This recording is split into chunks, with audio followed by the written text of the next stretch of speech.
The Grape Nuts and Grape Nuts Flakes program, coming to you from the Naval Air Station at Livermore near San Francisco, California, and starring Jack Benny, with Mary Livingstone, Phil Harris, Dennis Day, Rochester, and yours truly, Don Wilson.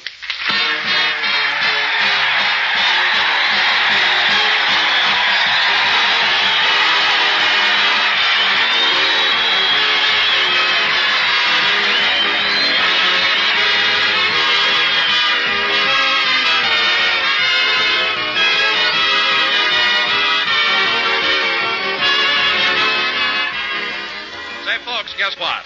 This may be a little hard to believe, but government authorities say that most folks don't get enough breakfast, and they're concerned about it. They want us all to eat a good breakfast and do a better job. Now, it turns out the reason why so many people give breakfast the brush is because of the time and cost involved.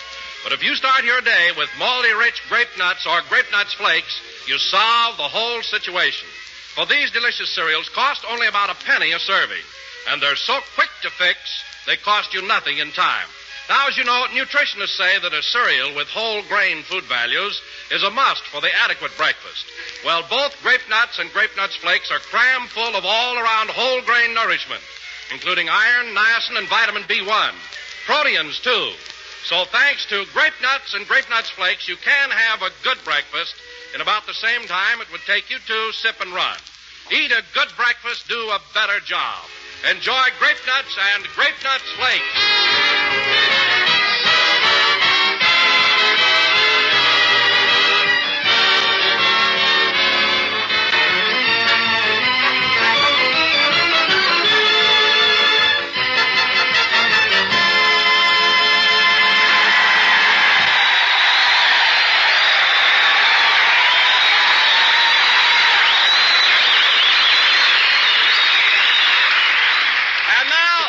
Gentlemen, let me take you behind the scenes of radio and show you how an announcer introduces a comedian to get the program off to a good start. Go right ahead, Don. You see, folks, we announcers depend upon holidays and special events to give meaning to our introductions. That's right, folks. Every introduction has a meaning all its own. For instance, last Thanksgiving, when I introduced Jack, I said, since this is a new Thanksgiving, we bring you an old turkey.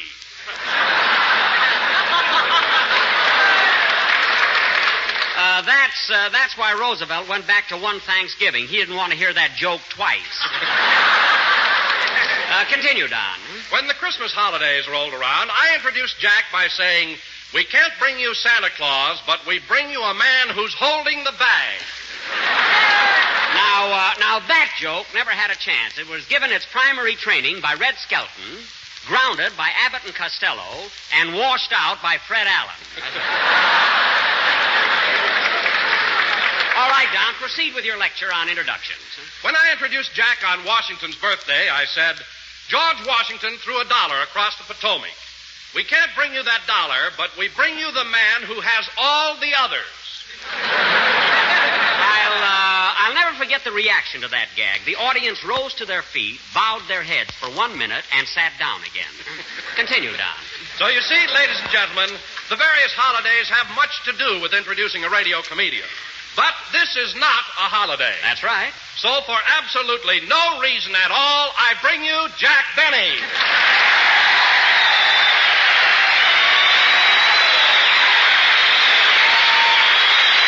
Thank you. Hello again. This is Jack Benny talking. And, Don, I agree that today isn't exactly a holiday, but there is a reason for introducing me to these sailors here at Livermore. There is? Why, certainly. I used to be a sailor myself. Back in 1917. Oh, did they take men over 38 then?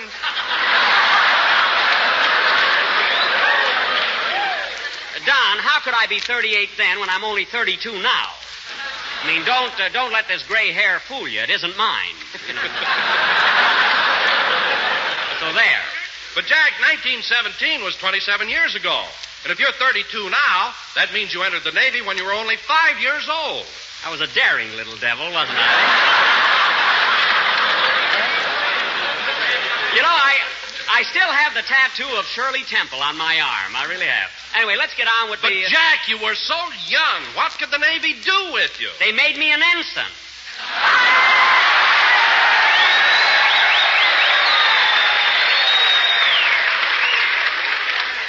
what? An ensign at 5? They thought I was 7 and shut up.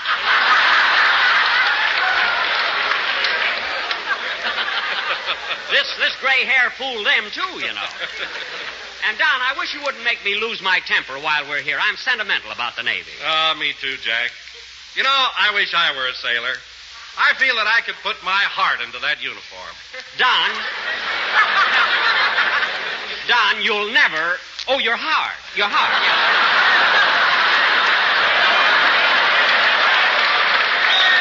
Anyway, we better get started with the... Come in. Mr. Benny? Yes? You may not remember me, but I'm Mr. London, the manager of the St. Francis Hotel. Oh, yes, I've been staying there all week. Well, congratulations. We got a room for you now. Well,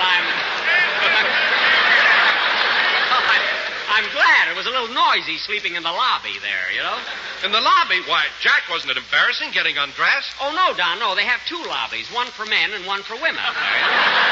And what a scramble getting dressed in the morning. Yesterday I came out of there wearing a commander's pants, an admiral's coat, and a sailor's hat. I almost went crazy saluting myself. But, Don, no kidding, we have had a very exciting week up here, haven't we? Oh, we certainly have. Especially last Monday night at the Henry Kaiser shipyards when Mary launched that ship.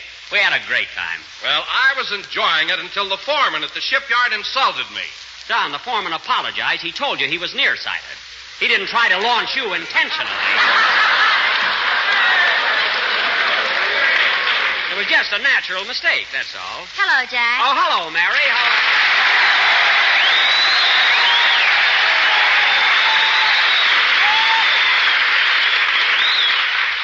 What's going on, boys? Oh, we were just talking about you launching that ship Monday night. Oh, that certainly was a thrill. I'll never forget it as long as I live. And gosh, Mary, the way you socked the boat with that bottle. What a swing. No kidding, Mary. You were terrific, really. The girl who launched that other ship didn't have half the swing you had. She's never been out with a sailor.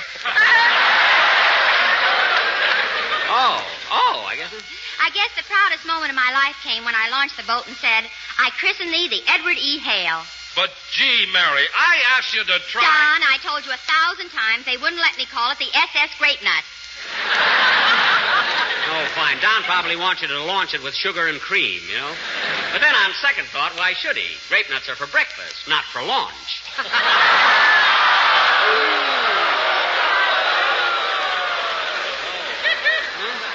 My. Did that come out of me? Huh? What happened then? What happened? Oh. Oh, brother, those are the kind of jokes that keep us moving from camp to camp.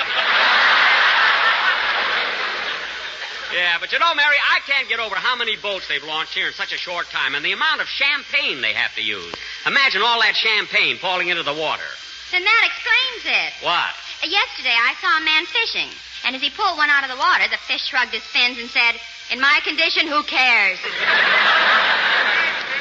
Mary, it's all right to be silly and but don't overdo it. You know, fish can't talk.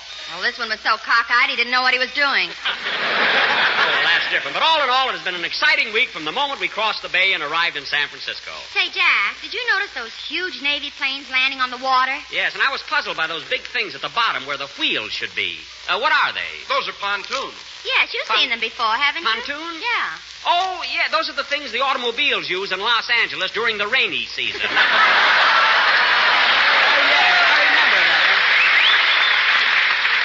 Well, look who's here. Alice Faye's pinup boy. Hiya, Jackson. Hello, fellas.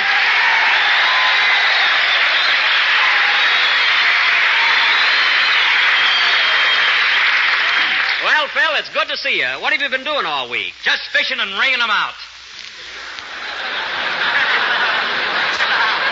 What? It's the first time I ever had champagne with bones in it. Oh. Say, Jackson, you want to know who's stationed at this base? I just saw him on the outside. No, who? Robert Taylor. Robert Taylor? Yeah. Oh, I didn't know he... Mary, come back here. No kidding. Phil, I didn't know Robert Taylor was stationed here. Sure, he's a lieutenant. He's a flight instructor. Well, what do you know? Now, I bet he looks handsome in his uniform, huh? Oh, I don't know. I've seen him. When you stop to think about it, he's not so handsome. Well, maybe not. I don't know. When you stop to think about it, he's not so cute either. Well, you'd know more about that than I would. And when you stop to think about it, he's just another man, that's all. Well. You know, Jack, I think they're crazy. Who? The girls who stop to think about it.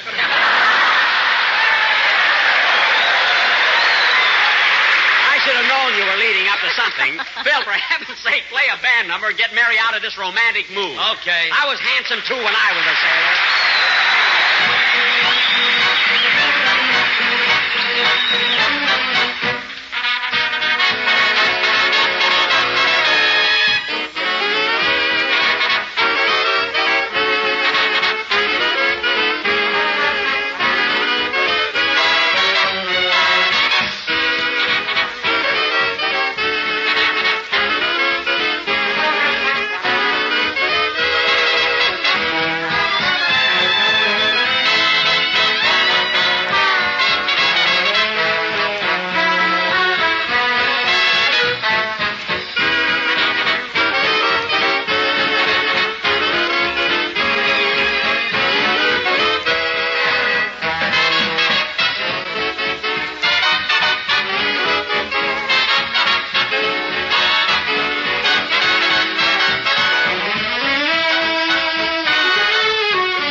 That was Spain, played by Phil Harris and his orchestra. And, Phil, I want to tell you something. You've been with me about 9 years. The first time I really enjoyed your boys. Well, thanks, Jackson, but these ain't my boys. You know, I left my regular orchestra in Los Angeles. Oh, well, I should have known this wasn't your regular orchestra. These fellas are wearing shoes, you know? Now, that don't mean nothing. When my boys play, they have a reason for not wearing shoes. They have? Sure. When they come to an 8-bar rest, they got to have something to count on, don't they?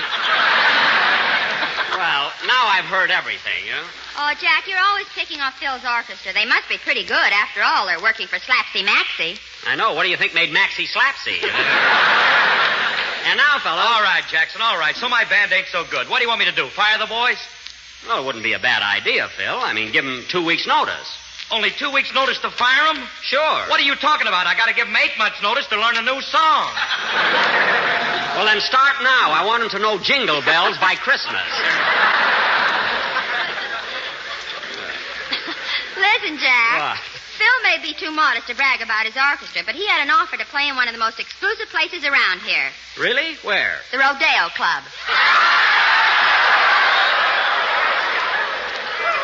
Say, that's a funny name for a night spot. I wonder why they call it the Rodeo Club. Because after you take one drink, they throw you, hog tie you, and brand you to show that you've been waited on. Well, gee, they must really be doing business. And now, fellas, come in.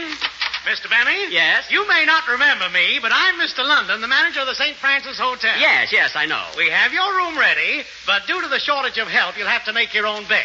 Oh, I don't mind making my own bed. Good. Here's a hammer and saw. Get busy.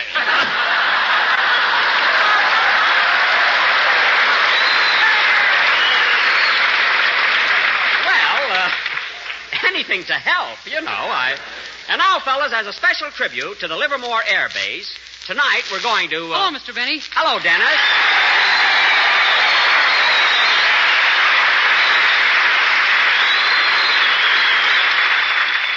As I was saying, fellas, tonight we're going to... How are you? Fine, kid. Fine. As a special tribute to the Livermore Air Base... Gee whiz, Mr. Benny, you haven't seen me all week and you don't even say, hiya, Dennis, old kid, old pal. Gee, I'm glad to see you. What have you been doing? Okay, hiya, Dennis, old kid, old pal. Gee, I'm glad to see you. What have you been doing? Nothing.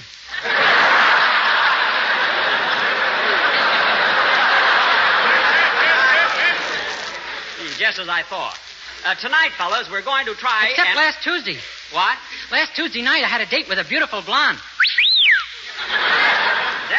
And oh, boy, did I paint the town red. The Bal Tavern, the Gay 90s, the Top of the Mark, and the 1079 Club.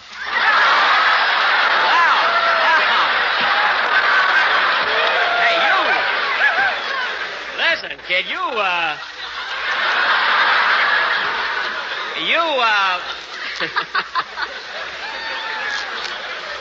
Dennis, you really were stepping. Did your girl have a good time, too? I don't know. She didn't show up.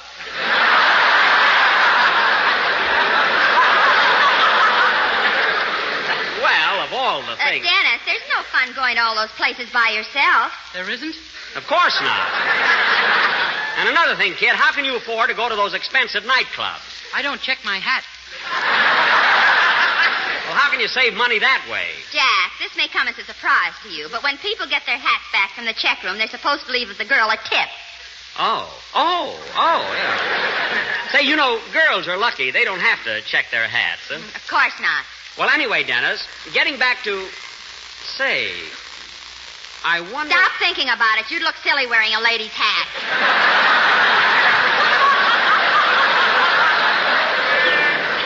I wasn't thinking about it at all. I was just thinking how silly it was for Dennis to go to all those nightclubs without his girl. Well, gee, Mr. Benny, I was having so much fun, I didn't even realize she wasn't there. Well, when did you miss her? When I went to kiss her goodnight. Well, at least it didn't spoil your evening. I'm glad you got around, kid. Yeah, I went to one place yesterday afternoon where they threw me, hog-tied me, and branded me. Oh, the Rodeo Club. No, the Income Tax Bureau. Oh, yes, March the 15th does roll around. Well, anyway, now that you're here, kid, how about singing a song for the boys, huh? Okay. Okay, well, let's have it.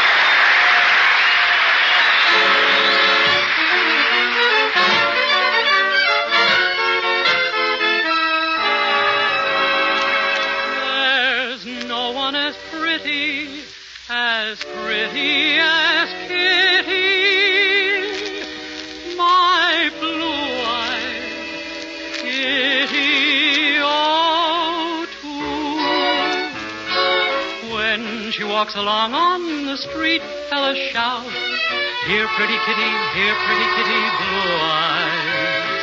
You can hear 'em shout every time she goes out, here, pretty kitty, blue eyes. But she looks at nobody, she's lonely in New York. Oh, she loves a doughboy named Johnny O'Rourke. That's why she'll never hear anyone till he'll shout, I'm here, pretty kitty, blue eyes. Her eyes are like the blue skies of Erin. Her beauty is something quite daring. There's no one as pretty as Kitty. She's got the whole town staring. When she walks along on the street, fellas shout, Billigadoosh, Shinnamaroosh, Balderal, blue eyes. You can hear 'em shout every time she goes out, Billigadoosh, Shinnamaroosh, Balderal, blue eyes. But she goes with no boy, she's got her memories. Oh, she loves a doughboy who's now overseas. That's why she'll never hear anyone till he'll shout, I'm here, pretty kitty, blue eyes.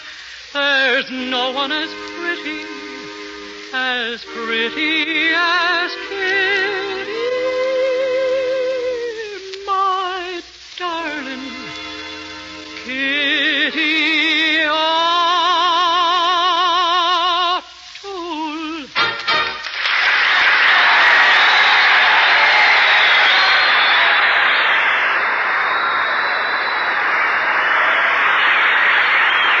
That was Pretty Kitty Blue Eyes, sung by Dennis Day for the first time on the air. Dennis, that was beautiful. Thank you. Say, Mr. Benny, I wanted to talk to you about something. You know, when I was at the Income Tax Bureau, I got all mixed up. You did? Why? Well, my salary is $35, isn't it? That's right. And because my song only takes 2 minutes, you told me it amounts to $186,000 a week. That's right, kid. Then what do I pay tax on, $35 or $186,000? Dennis, $186,000 is a theoretical figure. You're not really getting that much. I'm not? No. No wonder my girl didn't show up. Dennis, let me try to... Wait a minute, Jackson, wait a minute. You better let me handle this. I'll explain this whole thing to the kid. Oh, fine. Now, look, Dennis, theoretically, Jackson is right. What? Now, the $186,000 is your hypothetical compensation. Uh-huh. Which means that your remuneration is based on the limited time of your just skip that. Productivity. Oh. Now, the element is the question to segregate the actual from the supposition. Oh, brother. Now, so summing it all up and then condensing it to simple phraseology, Yes? you're a bum. Phil. Hypothetical remuneration, phraseology. Phil, for heaven's sake, where did you learn all those big words? Oh, I was up with them all night. And, Jackson, the next time you give me a speech like that to read, I'm going to punch you right in the nose.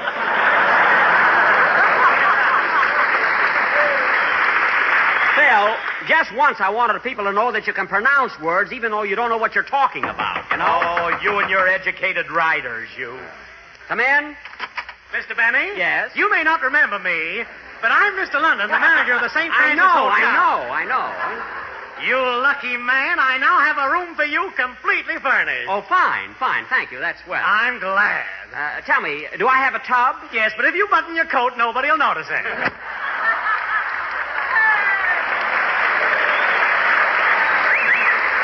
Now that I can't understand at all. Oh, my goodness, I forgot to ask him something. I'll get him back. Oh, Mr. London! Mr. London! Here he comes, Jack. Mr. Benny wants to talk to you. Mr. Benny? Yes? You may not remember me, but I'm Mr. Never London. mind that. Now, here's what I'd like to know, Mr. London. Do you serve breakfast in the rooms? Why, yes, certainly. You can have anything you want. Good. Now, tomorrow morning for breakfast, I want grape nuts flakes. Why? Ooh, what he said.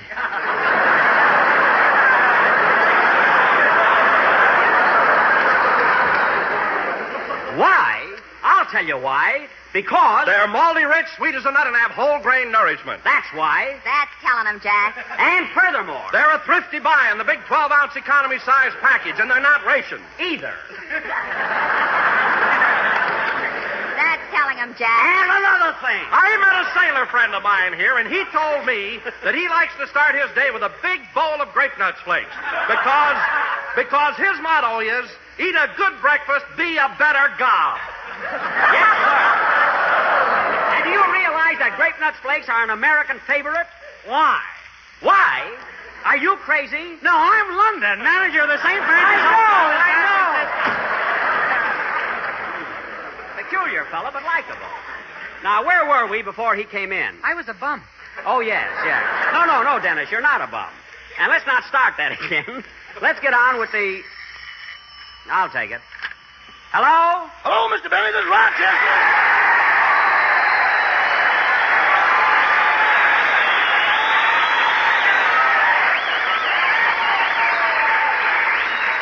Rochester, what's the idea of calling me long distance from Beverly Hills? I'm making out my income tax and I'm stuck.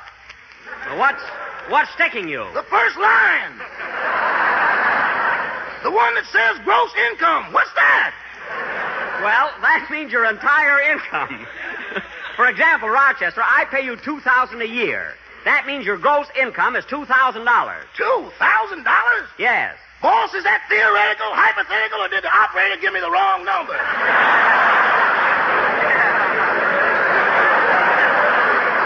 Don't worry, you haven't got the wrong number. Now, look, Rochester, in figuring your income tax, put down all you made, then list your deductions, such as contributions, donations, bad investments. Bad investments?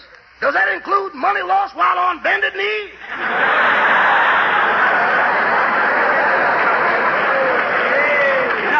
No, it doesn't. It has nothing to do with shooting craps. Anyway, I thought you told me Lady Luck always smiles at you. She does, but yesterday she forgot to use helium. Well, it serves you right for playing with strangers. This wasn't a stranger, boss. You know my friend Sam? Yes? Well, he's got the only paradise you can locate with radar.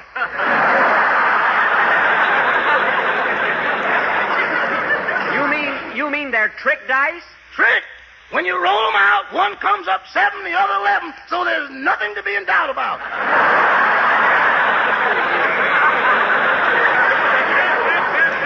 Well, this certainly ought to teach you a lesson. Uh-huh. Yesterday's show was a bad day for us.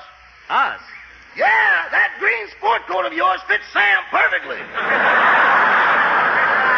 Rochester, you mean to say you lost my sport coat in a crap game? I couldn't help it, boss. You couldn't help it. You had the nerve to gamble with my coat? I was trying to win back your tuxedo.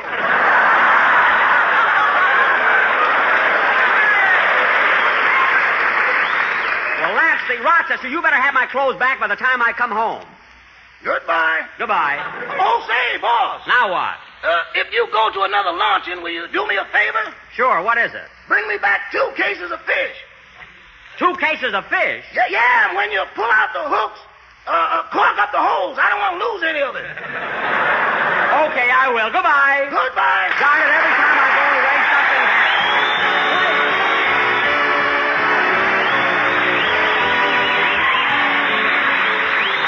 Well, Mr. Lennon, it really seems a shame Jack didn't had to go through all that trouble about getting a room. Yes, it was too bad, Don, but what can I do? Well, frankly, you should have consulted me. You mean you have the answer? Right. You should have put Jack in a breakfast room. Well, that never occurred to me. Next time I will. And with a great big bowl of malty-rich, toasty brown grape nuts flakes. Why, of course, that goes without saying. And you know grape nuts flakes are a whole grain cereal, chock full of all-around whole grain nourishment. One type of nourishment nutrition experts say we need every day. And delicate, toasty brown grape nuts flakes taste so swell, everybody goes for them. They have a malty-rich flavor, a crisp, distinctive texture that makes them tops for breakfast pleasure. So, friends, if you always want to be able to get a hotel room, eat a good breakfast, do a better job, and make tempting sweet as a nut grape nuts flakes your favorite dish. I want to thank Captain Champion, Commander Walker, Lieutenant Ticer, and all the men here at the Livermore Naval Air Station for another swell day. And now, just another word. President Roosevelt, in a recent statement, urged every young American who will be a high school graduate by July 1st to investigate the Army and Navy Reserve Program immediately. It is of the greatest importance to the nation that as many as possible take the March 15th examination. For those who properly qualify in this age group, the Enlisted Reserve Program provides the best possible opportunity for them to serve their country. These tests will be held in your local high school at 9 o'clock Wednesday morning, March 15th. Thank you, and good night.